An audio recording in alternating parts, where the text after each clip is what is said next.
Good day, everyone. My name is Rich Chester. I'm the Director of Consulting for LPA Systems, and I'm pleased to be with you today to talk to you about what's new in IBM Cognos 10.2.2, specifically for dynamic cubes. If you have questions anytime throughout the webinar, please go ahead and enter them in your chat window on WebEx. Enter them right as you think of them. And at the end of the session, I will try to be sure we have some time to answer questions, but never fear. Any questions that you enter through the chat window, even if we don't have time to cover them during our hour together, I will respond to you in an email with an answer afterwards. So just go ahead and enter them, and hopefully I'll have some time at the end to get to all of them, but any we miss, never fear, we will definitely get to you by email afterwards. Also, if you have ideas for webinars in 2015 that you wish LPA would present, please send us those in the chat window, and then we can look at adding those to our 2015 roster. But for now, let's get on with today's webinar. Now, some of you may be new to our webinar series and don't know much about LPA, so I'm going to spend 2 minutes giving you an overview of LPA Systems, just so you know who it is that LPA Systems is and what we do. So we were founded in 2001, and we're based in Rochester, New York. We have offices in Dallas and Houston, and we have consultants living virtually everywhere in the United States. We help companies implement innovative business analytics solutions using the IBM Cognos toolset. That would be on the data side with DB2 and DataStage and Netezza, on the financial performance management side with TM1 and Cognos Disclosure Management, and on the business analytics side with Cognos BI, and with predictive analytics using SPSS. We are an IBM Premier Business Partner. That is the highest level designation IBM awards to their business partners. That's a testament to our longevity. We've actually been partners with Cognos since we were founded, and then, of course, that continued on with the IBM acquisition of Cognos. We're also a partner with Esri for location analytics, or if you will, spatial analytics. There's a product called Esri Maps for Cognos that we are implementers of in the United States, and that will add a very robust mapping and spatial layer to your Cognos BI solution. So we essentially do it all in business analytics, right from the beginning with planning right through implementation of advanced analytics like spatial and predictive. I'll talk a little bit more about that in a moment. As I said, we have consultants living all across the US. All of them have at least one certification. Most of us have 2 and more certifications in the Cognos technologies. Lots of us have been around and doing business intelligence for a while. On average, our consultants have about 10 years and more of experience doing data warehouses and business intelligence and business analytics. Our expertise runs that whole gamut. And one of the things that I think we're most proud of is in 2013, we were picked as one of the 3 finalists for IBM's Beacon Award. The Beacon Award represents IBM's recognition of world-class analytics solutions, and LPA's healthcare analytics solution was recognized as one of the 3 best in 2013, and so we're very, very proud of that. In terms of the spectrum of services we offer in this business analytics space, we can start you out. If you haven't begun your business analytics journey, we're happy to help. We can do a readiness assessment. We can help you with strategy and a roadmap to implement that strategy. We can even help you build a business case so that you can justify the investment in business analytics with a return. Moving forward into business analytics often starts on the data side, and we are certainly able to help you there in the data warehousing side and the big data side. We are Netezza experts. We work with virtually all databases and with virtually all ETL tools, including IBM's DataStage. Once you've got your data warehouse and your data all set up and ready to go, you're going to want to use business intelligence tools to do reporting and analytics against it. We specialize in IBM Cognos BI. And for those of you who already have business intelligence implemented, we do health checks for folks to help them ensure that they're set up according to best practices, address any bottlenecks or performance issues you may be having, and give you recommendations around how to remediate those. We do migrations and upgrades all the time. as well as full development lifecycle for brand new to Cognos, as well as projects for existing Cognos customers all over the world. We have training offerings where we've got custom developed training materials that we'll actually customize to your data. We'll come on site and deliver to your folks to teach you how to write reports in Report Studio or Cognos Workspace Advanced, to use Cognos Workspace, an introduction to framework modeling, and so on.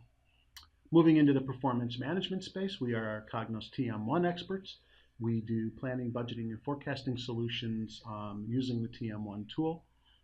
We do architecture and design full development lifecycle there. If you're an existing TM1 user and you have some bottlenecks, we'll do some health check type services. We do migrations, we do upgrades all the time. And again, we have custom training solutions there to fit your training needs. And then moving on into the advanced world of advanced analytics, where you could do predictive analytics using SPSS, or spatial analytics using Esri Maps for Cognos. We do all of that as well. And of course, we do solutions that span all of those technology stacks, which is a real powerful thing. And that's what we do. That's LPA Systems in a nutshell. We're offering a Cognos BI 1022 upgrade assessment.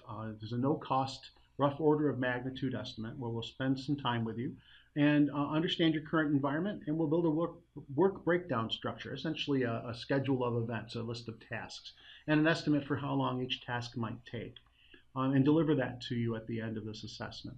We'll look at what you might have to remediate based on where you are and what you have, relative to how it works in the latest release. We'll look at your licensing. Lots of times the new features that people want to access in Cognos 10 require license levels that are different than the ones they own, so we'll help you understand that. We'll help you with a business case to justify the cost of upgrade and looking at benefits and costs versus your current version. What is it that you're going to be able to do that you can't do now, sorts of things. We'll look at any training that your team may need to understand the newest features, and we'll build a proposal that you could choose to execute to actually do the upgrade that's been described. If you're interested in this upgrade assessment, please give us an email at sales@lpa.com or call the 866 number on your screen. We'd be happy to chat with you about that and get that scheduled. Our webinar series has been going on for about 2 years now, and we've got a number of upcoming webinars this year and next. The next several are listed on your screen. On December 18th, we have a text analytics one that's part of that predictive analytics world in SPSS. We do encores from time to time. We just did a What's New in 1022. This is literally what's new across the board in BI 1022, not just dynamic cubes. That's what today's focus is, of course, is dynamic cubes. And there's a bunch of other ones here. And we always record our webinars. And if you'd like to take a look at any of the recordings of our previous webinars, you can go out to our website, www.lpa.com, go to our /resources area, and you'll be able to click on and play back any of our recorded webinars to see what it is we've done and to leverage those.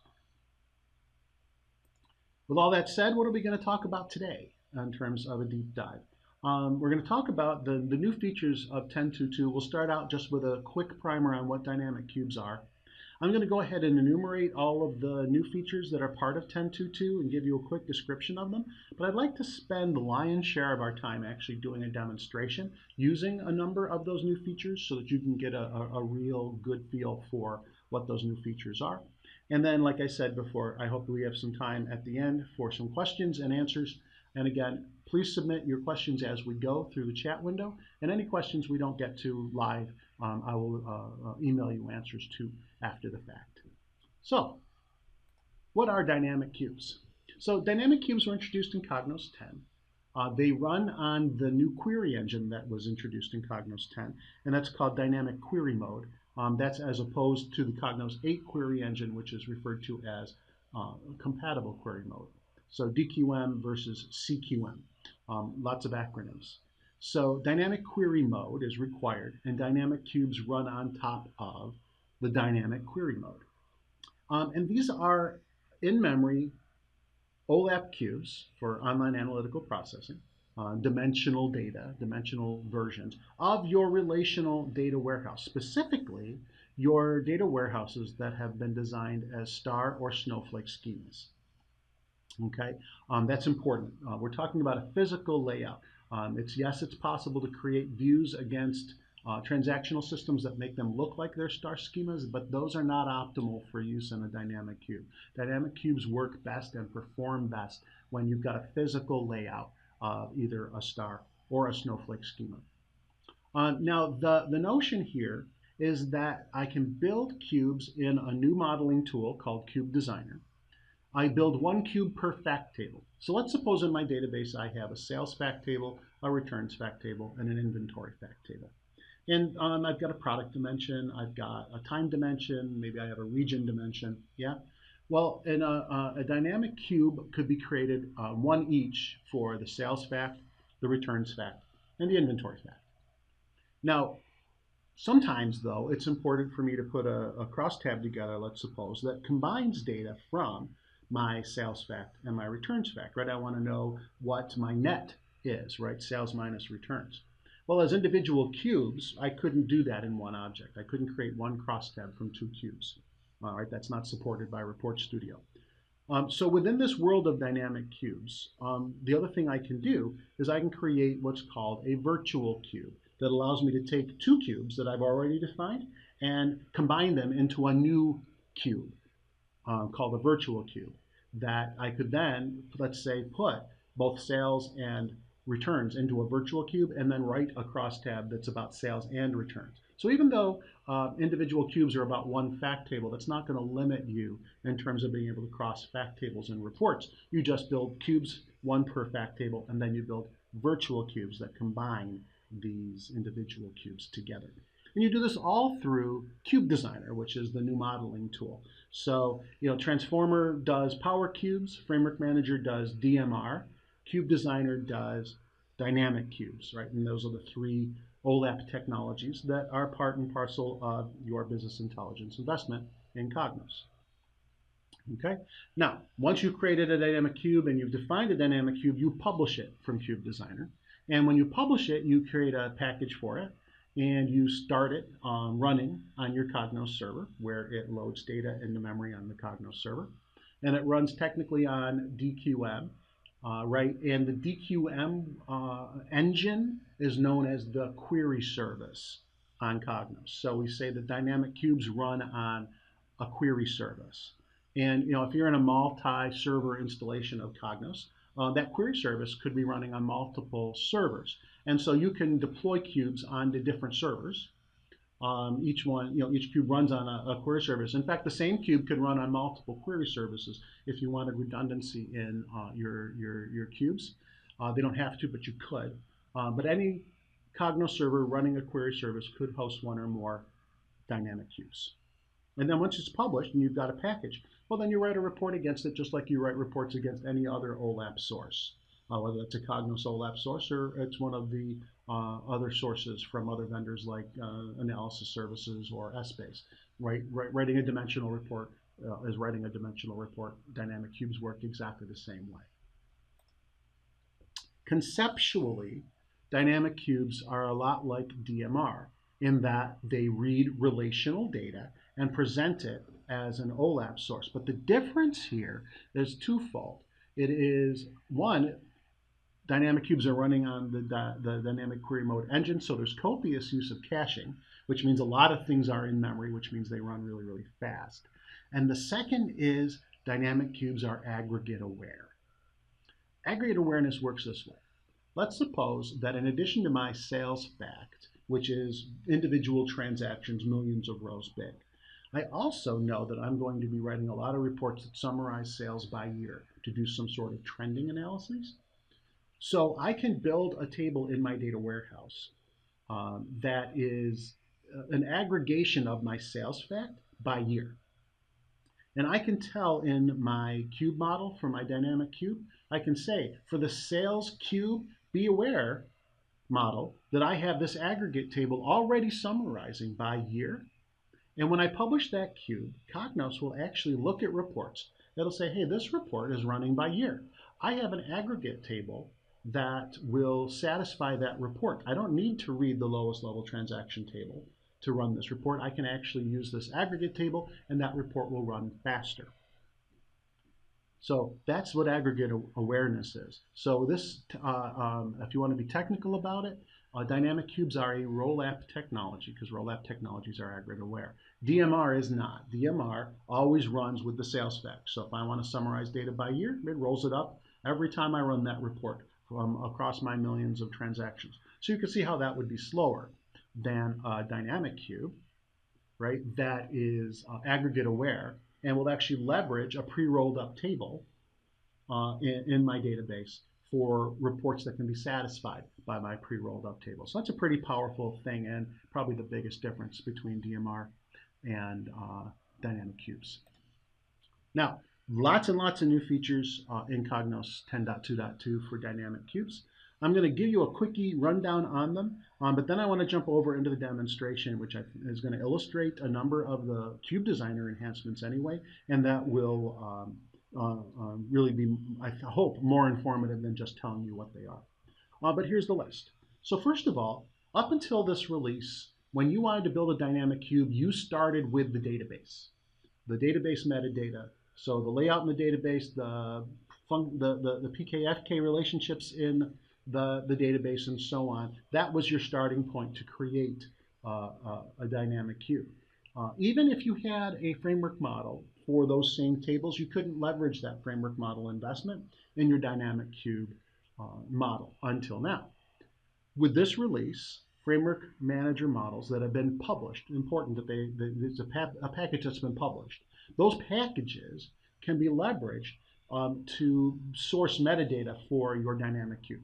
So now you could still start, of course, with the database in its raw form and use that to build your dynamic cube model, or you could start with a package that's been published from Framework Manager, and you can leverage the definitions that are in your package in your cube metadata model.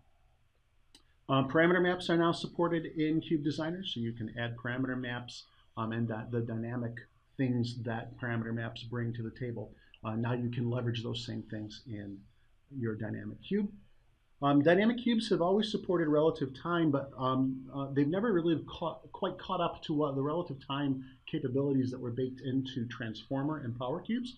With this release, they have. So in this release, they've added virtually everything that you could do in Transformer. I haven't found anything yet that I can't do now in dynamic cubes that I could do in Transformer in terms of relative time. In previous releases, this notion of aggregate tables has always existed. And there's two types of aggregate tables. And I gave you an example earlier of a database aggregate table where I, in my ETL, built my summary by year. Well, it turns out with dynamic cubes, there's a tool called Dynamic Query Analyzer that takes a look at all the reports that people have been running, and it suggests new aggregates for you. So you'll stand up a dynamic cube, you'll run reports for a month, and it'll log what those reports are doing, Cognos will. Dynamic Query Analyzer will look at those logs. It'll say, well, gee, based on the reports that people are running and the analyses people are doing, it looks to me like you could speed things up and be even faster responding if you added the following database aggregates, or if you added the following aggregates in memory along with the cube. So the aggregates don't have to be database aggregates that I build as part of my ETL. They could be in-memory aggregates. But you see, there was no way for me to tell Cognos, here are the in-memory aggregates I want in previous releases. Dynamic Query Analyzer came up with a bunch of suggestions, and I could certainly instantiate those, but I never got to define one myself, like I could define myself any in-database aggregates that I wanted. Now I can. So in Cube Designer, I now have a place where I can describe in-memory aggregates that I would like to have instantiated. I still instantiate them through Dynamic Query Analyzer, right? But at least now I have a chance to define my own instead of always having to wait for usage logs to come along for Dynamic Query Analyzer to describe the ones that I need for me. Name sets have been introduced in this release to Cube Designer, so now you can define name sets in a cube. The name sets will then be accessible through Report Studio or Cognos Workspace Advanced where you wrote reports. So this way you can take collections of members and you can give them a name, and that name will then represent a collection of members. I always use the example of regions. Maybe in my region list I have Northern Europe, Central Europe, and Southern Europe. And what I want is to be able to report on Europe as its own entity. So I could create a name set called Europe that includes those three members, North, South, and Central. I could do a North America name set that was Canada, US, and Mexico if I wanted. There's lots of reasons for name sets, but now you'd never be able to do those in dynamic cubes before. With this release now, you can do name sets in your dynamic cube. In dynamic cubes, you never got to define packages explicitly. It would publish a package per cube, which is terrific when the reports you want to write all come from one cube. But as we all know, you can't write a Report Studio report or a CWA report or a Career Studio report across multiple cubes unless those cubes all live in one package. So now with this release, in Cube Designer, I can actually define a package that includes multiple cubes and publish that package. So now if I want a package that has all of the cubes that I've defined in it on one package, so I could write a single report with a crosstab about returns, a crosstab about sales, and a crosstab about inventory, I can do that right in Cube Designer. Before this release, to do that package, I would have had to publish the package and the cubes for the 3 cubes I'm talking about, and then go into Framework Manager and use those data sources to create a Framework Manager package that includes the 3 cubes. Now I don't have to do that. Now I can just define that package right in Cube Designer. And then one of the most useful things, even if you don't use any of the new features that I've described so far in designing your cubes, one of the things that I think folks have always struggled with is answering the question, how big does my server need to be to host this dynamic cube I've just built? And baked into this release, if you right-click on a cube in Cube Designer, there's an option for you to run a sizing calculator that, with a couple 3 simple inputs, will tell you the number of cores and the amount of memory and the amount of disk space that you need on your Cognos server to host the cube you've right-clicked on. And these are additive. So if I want to host 3 cubes on that server, I do the hardware calculator 3 times, add the totals up. That's what I need to set up to host these 3 cubes in my Cognos environment. So it's a very useful tool to size your production hardware to run your dynamic cubes once you've deployed them. So that's within the Cube Designer world. Now, in terms of the administration world and outside of designing your cube, there's a bunch of other enhancements out there. Memory utilization overall has been improved. The amount of memory it takes to cache members of a dimension has been reduced. The ability to share conformed dimensions across multiple cubes has been introduced. That's a new feature that wasn't there before. And Cognos is far more cognizant of memory usage now than it was before, and so we should see fewer out-of-memory exceptions running when the Java virtual machine for the query service runs out of memory. It's more aware of memory usage now, and it will actually try to free up resources to reduce those out-of-memory exceptions better than it did in previous releases. Near real-time updates. So heretofore, if I wanted to get all of the updated data out of my relational database that my dynamic cube is running from into my dynamic cube, I actually had to stop the cube and restart the cube, and then it would load all the newest data. So there's a latency in the freshness of the data in my cube versus the freshness of the data in my relational database that is sourcing it. So if I and I stop the cube, right, then nobody can run reports while the cube is stopped until it restarts. So with this release, Cognos has introduced the notion of an incremental update to the cube in memory. And you get to control how often that incremental update executes, thus approaching near real-time updates to the cube using this incremental update capability. In previous releases, the in-memory aggregates were static until the next time I ran Dynamic Query Analyzer and it suggested new ones. So the in-memory aggregates wouldn't change between runs of DQA. In the current release, 10.2.2 introduces the notion of optimizing in-memory aggregates between runs of DQA. So it will actually improve your in-memory aggregates that are running based on your usage profile without having to run DQA to get new in-memory aggregate recommendations. A lot of the Administrative features are now available through a command line interface, so start a cube, stop a cube, and so on. There's a DC admin command line tool. That's a real useful thing if the control of the cubes needs to depend on things external to Cognos, like your ETL completing, right? So this just gives me a way outside of Cognos to do administrative activities against the cubes. There's a couple new administration options on cubes. Start and stop, clear cache, those have all been there up till now. But now there's also a pause and an incrementally update, which goes along with that near real-time update capability. And then finally, the dynamic query analyzer has always suggested in memory as well as in database aggregates that based on usage will help things speed along.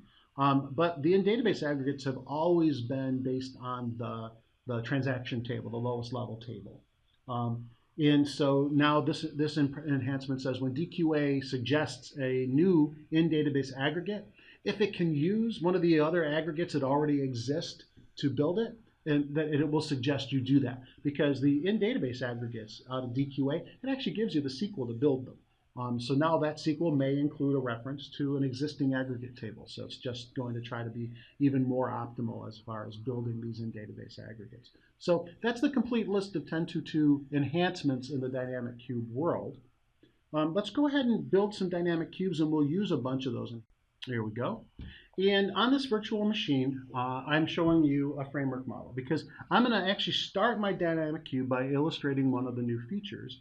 And that new feature is leveraging a published package as the source for your dynamic cube definition. So here is a framework model, pretty simple framework model. I've got a database view. I've got 6 tables. I've got 2 stars in this star schema. I have a sales star and a returns star. And those 2 fact tables have 4 dimensions associated with them. Sales has all 4. Returns only has 3 of them. Sales has order method, products, retailers, and time. Returns only has products, retailers, and time. And my initial take on OLAP for this data was to build DMR against those tables. And so here's my DMR, my dimensional model, using Framework Manager to describe hierarchies. So I've got a product hierarchy that's product line, product type, product. I've got year, quarter, month, day kind of thing going on. My retailers are organized by region and country, and so on. And I've got just one measure in returns, and I've got a bunch of measures in sales. But the notion here is I've done all of this work. I've deployed this. I've been happy with it, but I've decided that I'd like to convert this to a dynamic cube rather than keep it DMR. Maybe that's a performance reason. Doesn't matter what the reason is because it's just a demonstration. But this is my starting point. So I just wanted you to see the model that I had published. And the package I published it in is called my DMR package. Okay, so let's go ahead and build a dynamic cube, leveraging all the work I've already done to describe my relational data dimensionally here.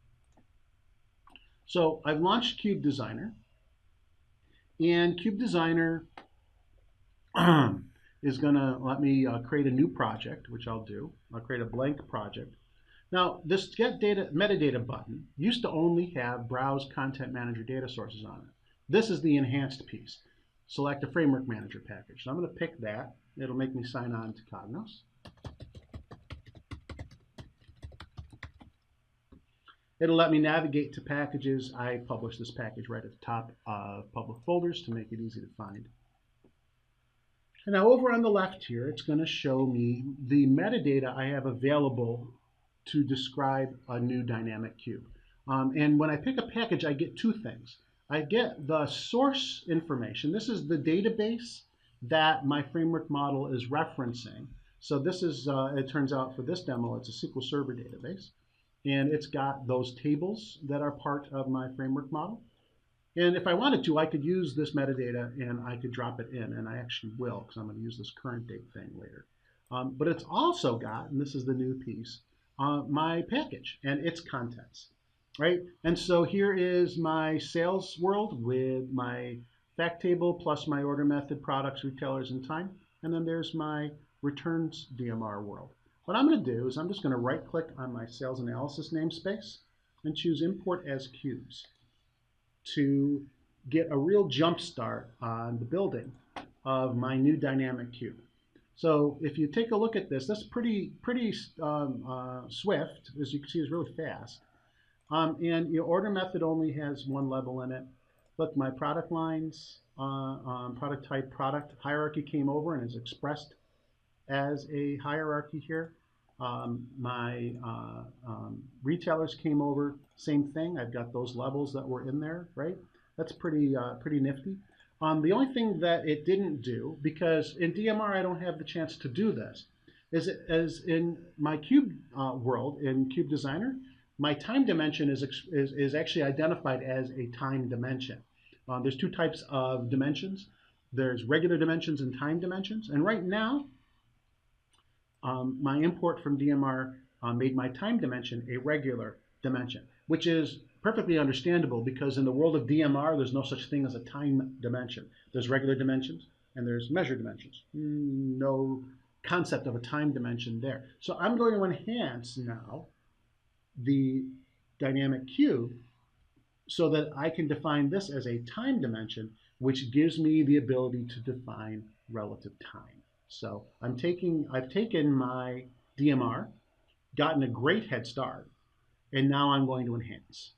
I'll just show you quickly. The implementation of my sales fact star is now right in here. It all is part of the metadata that it dropped in. Now this metadata came both from the package and from the database. It uses both, right? So it's not a matter of just isolating one or the other. It uses both sources and does as much automatic things as it can. Do always check everything. Now I have done, in my prep for today's session, I've done an awful lot of pre-checking, so I know that this import came in and is pretty much right. But when I first did this, I had to check everything to make sure that it came over. And I noticed, when my joins didn't come over because of one thing or another. So, I've optimized this demo for you. In real life, you might find that a join isn't here and you have to add it by hand, that kind of thing. So this is a great head starter. And it can be real fast to copy in and leverage that investment you've already made in your DMR. But you do need to check everything and just make sure that everything came over perfectly. But it's actually pretty darn good. But anyway, let's go ahead and enhance. So I'm going to enhance my time dimension. And this will also let me show you the new relative time features. So it's not just a matter of enhancing. So I'm going to go ahead and change my time dimension to a time dimension type. And in doing so, it'll let me set my levels and describe what each level represents, which will enable this whole notion of relative time. So just give me a moment to change my level types on each level of my time dimension to the type that it is. And there we go. Now, when I click on this hierarchy called time, one of the properties is, do I want the built-in relative time members to be part of the hierarchy? And I'm going to say yes. So I'm going to turn that to true. Okay. Now, if I examine the members of this, because this will actually go ahead and it'll generate the members for me so I can sort of test my definition. I'm just going to tell it to refresh those members since I just made that change. When I open the members, I get my all level. That's my years level. You'll see I get my years listed next. But I'm also at the bottom of that going to get a bunch of relative time. And the relative time default members are current year, 1 year ago, year to date, prior year to date, so year to date 1 year ago, and then percent change and actual variance between those. Right, so these are built-in relative time members. If I expand current year, you'll see that current year includes current and prior quarter. And if I expanded current quarter, you'd see it includes current and prior month and so on. So those are the baked in ones. And those have been available in previous releases. So let me show you the new ones that are available in this current release. So I'm going to go ahead and double click on my hierarchy. And you'll note that there's a relative time tab here. And this relative time tab has a couple of entry points. So this top pane here shows the prior periods stuff that I've got turned on, and it gives me a turn on, turn off switch. It's set to turned on because I made that one property change. I can come here and make that same property change if I want to. There's another piece here though. Next periods. They're not turned on through a property. You have to come here to turn them on. So all of the stuff that I turned on automatically with that first option I did, that was 1 period ago. So 1 year ago, 1 quarter ago, 1 month ago, and so on. These are 1 year from now, 1 quarter from now. So this is, if you will, the +1 relative time for each period, as opposed to the -1 relative time that I had already turned on. So if you have a notion of a future date, so I want to compare actuals to some forecasted amount, or I want to add in my forecast with my actuals, some sort of future time concept baked into your data, you could turn on those relative time things for future time just by turning on this option here. Okay. But those aren't custom. Those are like pre-built, baked-in ones. And maybe those are enough. But some of us need to do custom ones. I need maybe to do a rolling 13 months. Or I need to do a custom quarter-to-date kind of thing. So with this release, there is a bunch of new relative time capability baked in. And that's what this pane here allows me to do.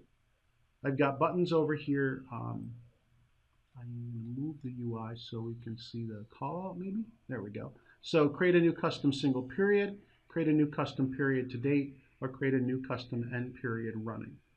Now I'm going to go ahead and click on the button to create a new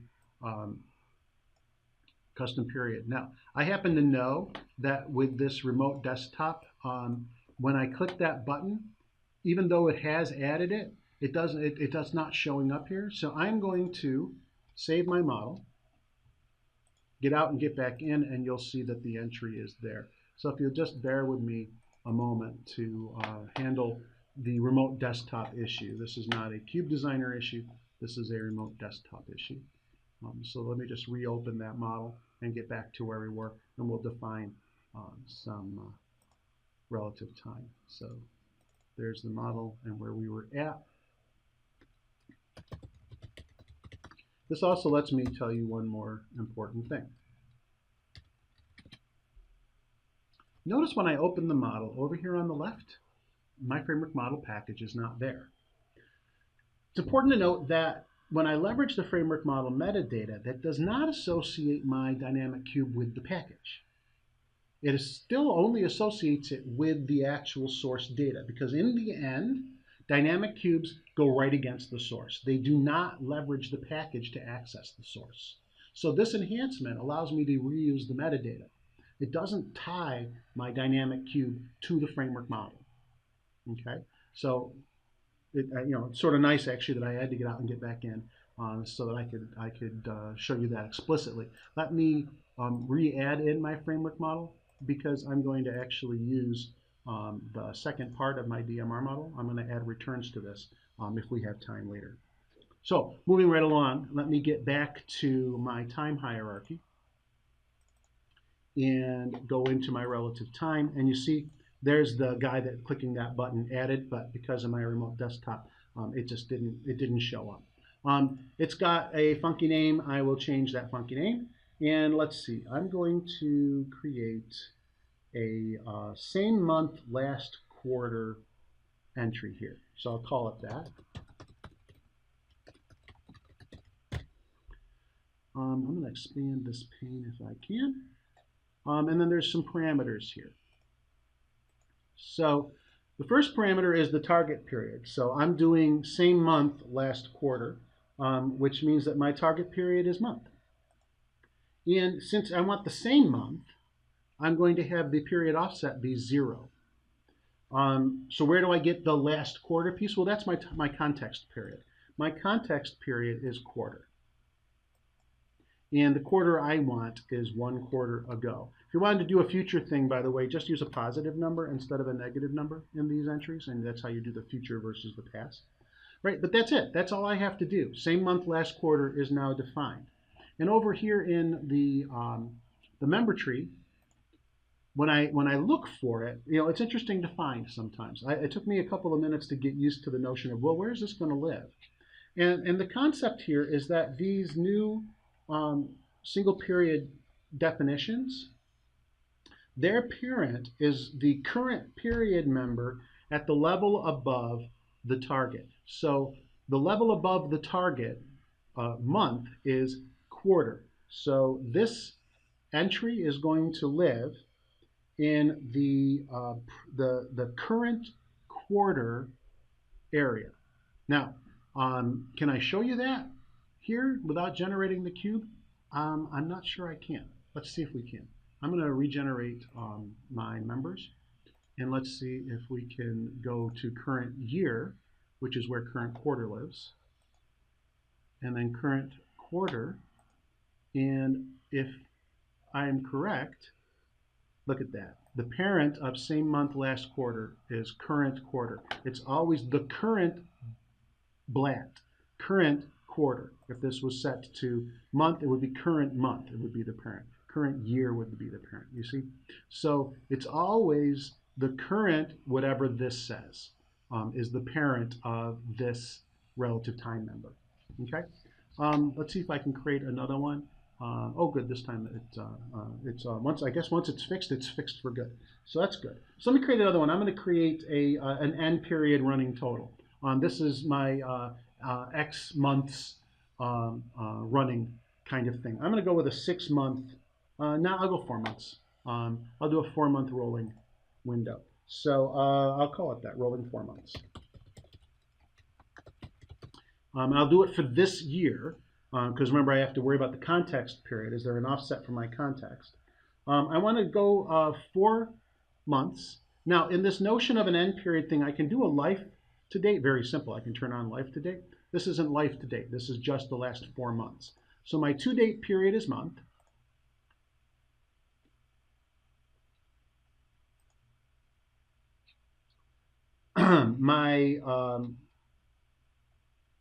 Did I do a period to date definition? I think I did. Yeah, this is a period to date definition. I didn't do an end period. Well, let me do a period to date one. It's not going to be rolling 4 months.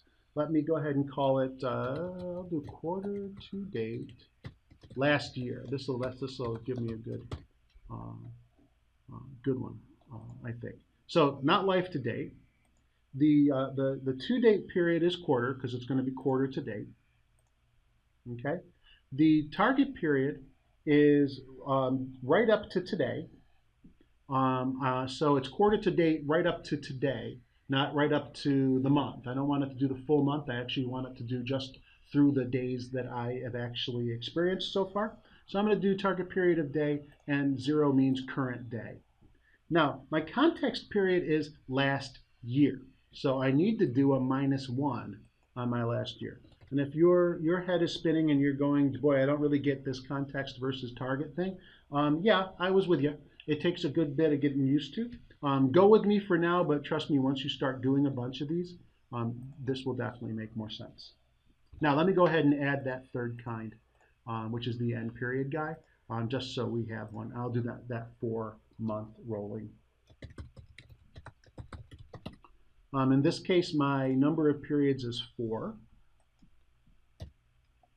My target period is months, and I want to include the current month in my roll. And I want it for this year, so my year with an offset of 0 is perfect context. So very, very simple. I have the last 4 rolling months, including the current month defined. Okay. The parent for these end period guys is always this all member.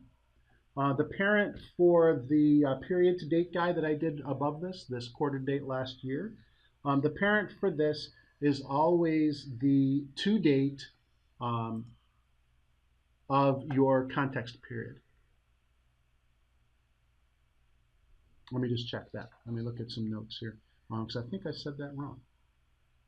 Period to date definitions. The parent is the period to date member at the level above the to date period. So it's the level above this. So I was wrong. So in this case, it's the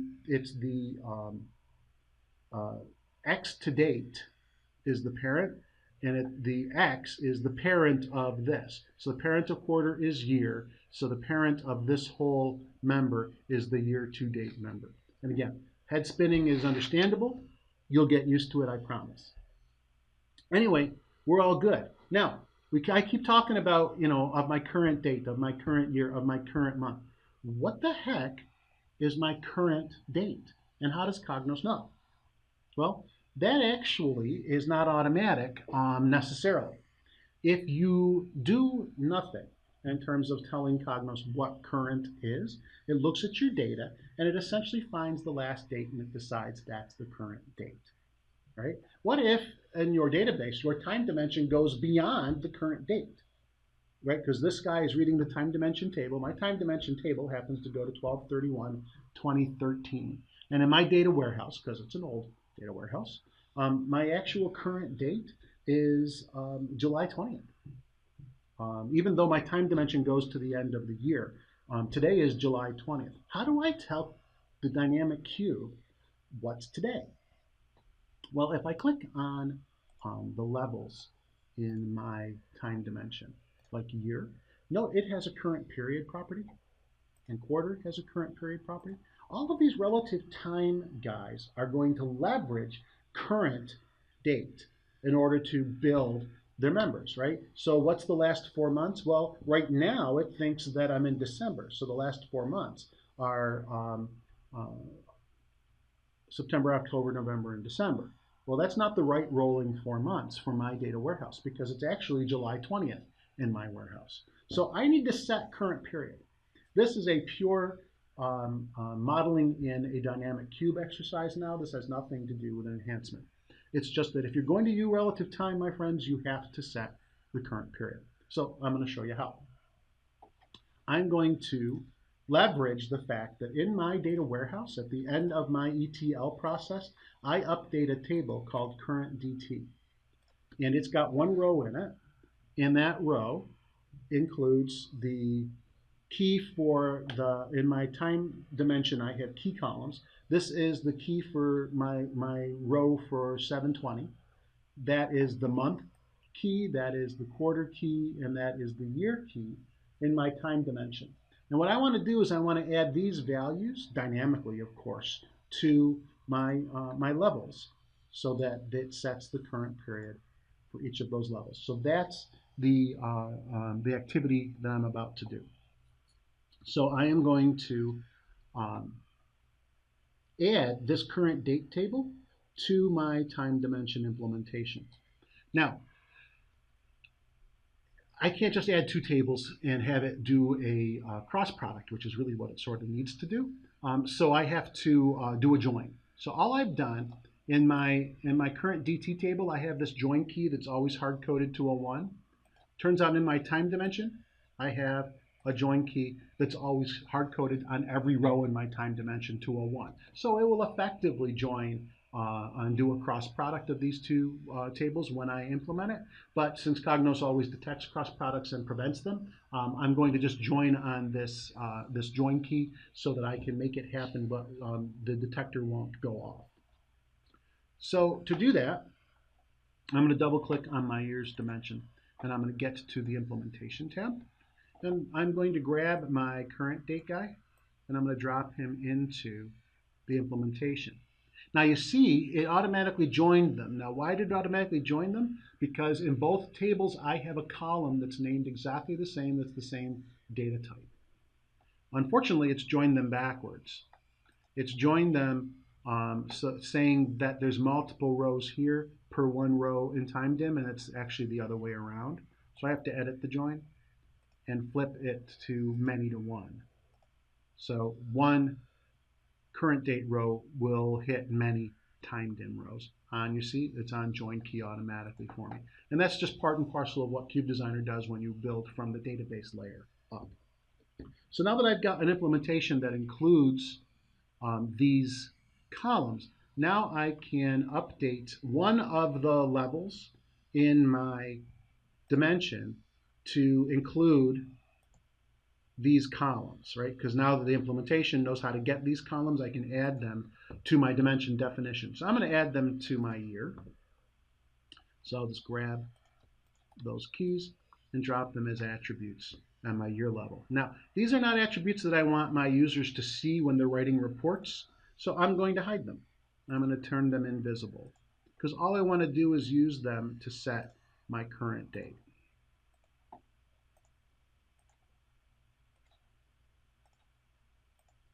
All right. Now I can actually leverage these guys because now they live under here. And I can drop them into the definitions on my levels and to set my current period. So current year key on my year level. Oops, let's see. Oh, this was hard for me to find the first time. You have to click on the current period, open the expression editor, and then build your expression. So I'll do that again here. So click on quarter, click on current period. It opens the expression for current period. Grab my quarter key, drop it in. That finishes that expression. I'll click on month, click on current period, grab my month key. Oops. Click on day, click my current period, and then grab my day key. So now, if I were to regenerate the members, I should see that it's now aware that 7/20 is my current date. 7/20/2013 is my current date. So let's just take a look. And I should actually see the captions on my relative time members actually reflecting that. So current and prior year, that's the same because it assumed it was 12/31/2013 before. So I won't actually see the change until I see current quarter. See, current quarter is Q3, not Q4, because Q3 includes July. And the current month is July, you see? So now it knows the actual current date. Before, when I had nothing set, the most it could do is it says, well, okay, I guess I'll go with the highest date in the table, and that will be my current date, which in my case was not the right thing for it to do because I have this other table that keeps track of current date for me. And now all my relative time makes sense. And the reason I did that exercise is it's so critical when you're doing relative time, right, to have current date set in your database. Now there's a bunch of other stuff I could do, but we're running out of time, and I want some time for questions. So what I'm going to do is I'm going to add my other piece of my DMR package here. I'm going to add returns to this guy. I'm going to right click and do import as cubes. I like this and I don't. See what it did? Is it took the dimensions that were part of returns and added them again, rather than reuse the ones I have. Now, reusing the ones I have are pretty simple though. I'm just going to delete those copies. I'm going to edit returns. And I'm just going to grab the 3 copies that I do have and reuse them so now they're conformed.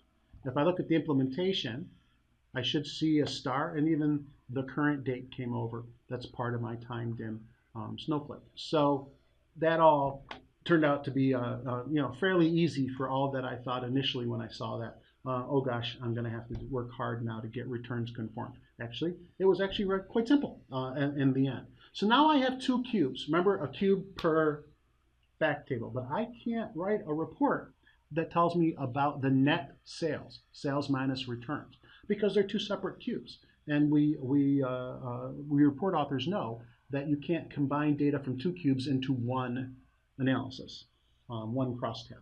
So what I need to do in order to create that report that combines sales and returns is create a virtual cube. So I'm going to right click on my model. I will do a new virtual cube that will include my 2 cubes.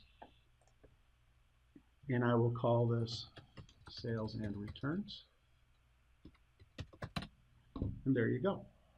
I could create a package now.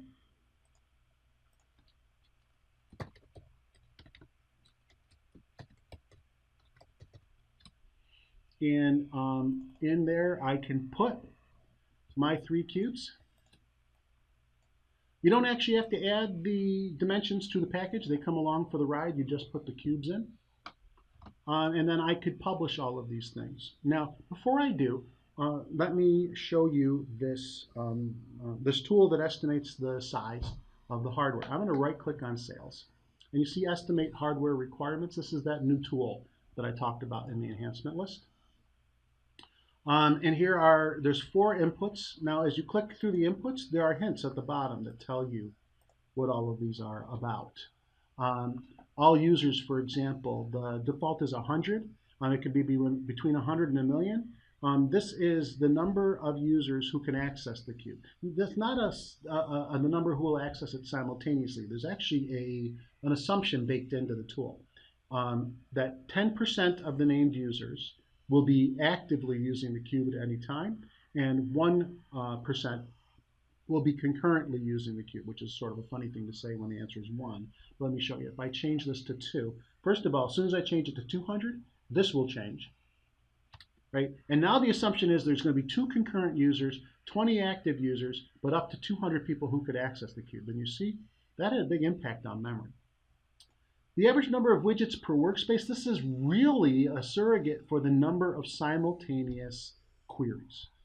Workspaces, when they run, and I've got 4 widgets on a workspace, all from the same dynamic cube, those run in parallel. So if I'm going to build a lot of workspaces using this dynamic cube, on average, having 4 on a tab in a workspace is what this would mean. In Report Studio, if I use the same dynamic cube in 5 objects, by default, Report Studio executes those objects sequentially. So then I would still keep that a 1. But if I'm going to use Cognos Workspace, or I'm going to have multiple reports executing simultaneously, this is where I estimate how many simultaneous queries might there be against the cube. Members is about the total number of members that are in the 2 biggest dimensions. Now, you don't have to guess this. You can actually tell it to use your cube definition, and it'll go out and it'll find that for you. Similarly, it's also the number of attributes that are on your levels of those 2 dimensions. So in just a moment, it'll finish its analysis of my sales cube. And there you go. So based on these inputs, the estimator says I should allocate 46 megabytes of memory and 7 cores on my server in terms of my server size, and 20 megabytes of hard drive space to support this cube on each server to which I deploy it. Now, with that, I jot that down, and I do the same thing on returns, right? And I do my settings, and I add these numbers together. And the total for all the cubes that I'm hosting on a machine is the size of the machine that will satisfactorily host those cubes. So it's just a simple linear add up. Virtual cubes don't have an estimator. Virtual cubes technically use the physical cubes, and so it's whatever these 2 take. The virtual cubes don't add enough overhead to add to the estimate. Or perhaps a virtual cube overhead is already baked into this estimate. I'm actually not sure which way. All I know for sure is that you don't have to estimate virtual cubes separately. Okay. Now, I'm going to go ahead and publish and start these cubes. I'm going to right-click on Sales, and I'll choose Publish. And the publish options are the same as they were in the previous release. So I'm just going to go ahead and publish that to my server, and that will go ahead and run.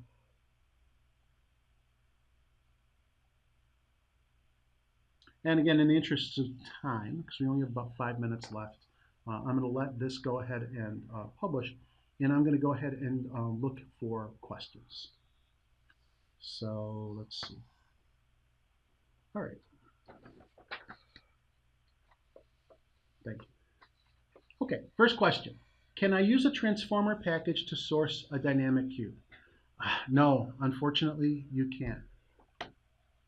Well, I'll have to look into that later, but again, I don't have necessarily time to show you this. But, well, no, it published the package.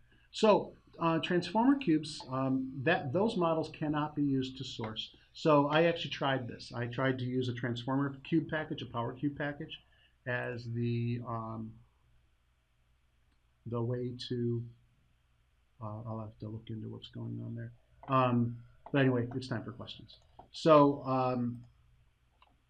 I tried to use a transformer package to source a dynamic cube, and you get nothing. There's nothing there to source. And I think it's because ultimately transformer packages point to an MDC file. That's not a relational database. Dynamic cubes can't be built from anything but a relational database, so the transformer package is not going to work. Now, if you actually meant, can I copy the metadata? Can I copy the definition in my transformer of my cube? And my like my DMR has levels and attributes and so on. Can I use transformer directly?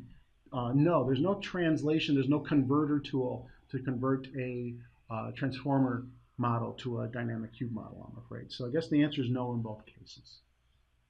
All right, next question. How do the near real-time updates get loaded in the dynamic cube? Do we have to let Cognos know what to reload, or does Cognos check the database and reload on its own?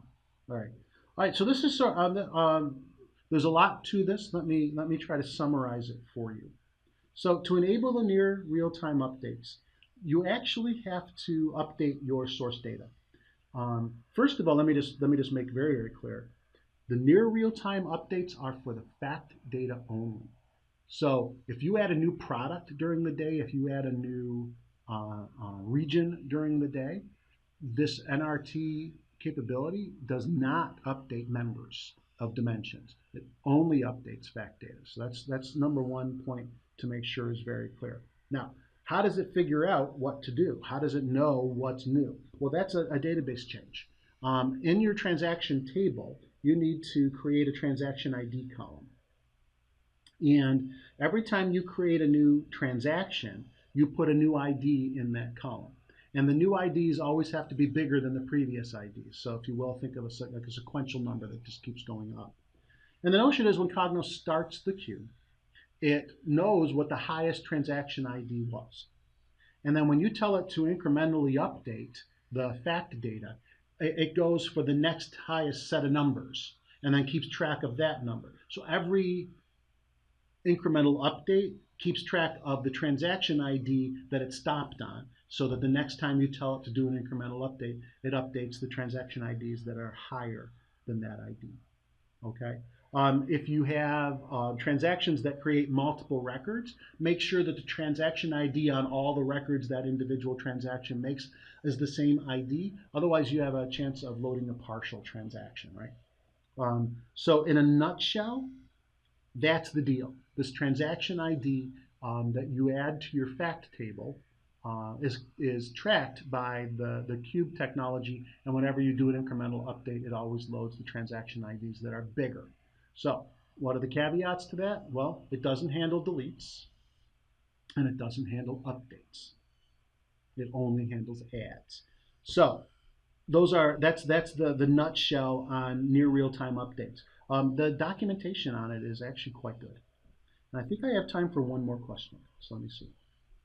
Should I plan to convert all of my power cubes to dynamic cubes?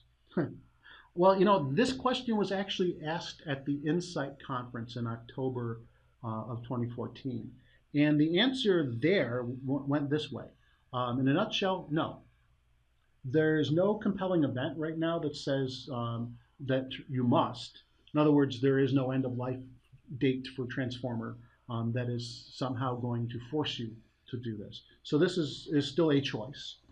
Is it the right choice?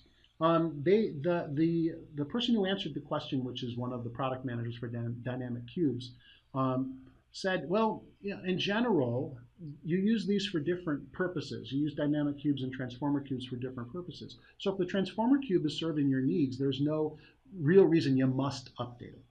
He said, but ultimately, if you find that you are wholesale changing the layout and structure of a power cube, or you're downright creating a new power cube, then you should definitely give dynamic cubes a chance in that case. So his answer was, no, there's no specific reason you should convert, but there is every reason to adopt. And for new cubes, which you could describe a new cube as a rewrite of an old cube. For new cubes, they felt that the right direction to go overall was new cubes should be dynamic cubes, existing power cubes should say existing power cubes. All right, well, I'm getting the high sign that I'm out of time. I want to thank you very much for attending the webinar today. I hope you found it informative. Again, there are a lot of questions that were submitted that I didn't get to. I apologize, but I do promise that we will follow up in email with the answers to those questions. And again, I'm Rich Chester, Director of Consulting at LPA Systems. My email is there on the screen. Thank you so much for attending today.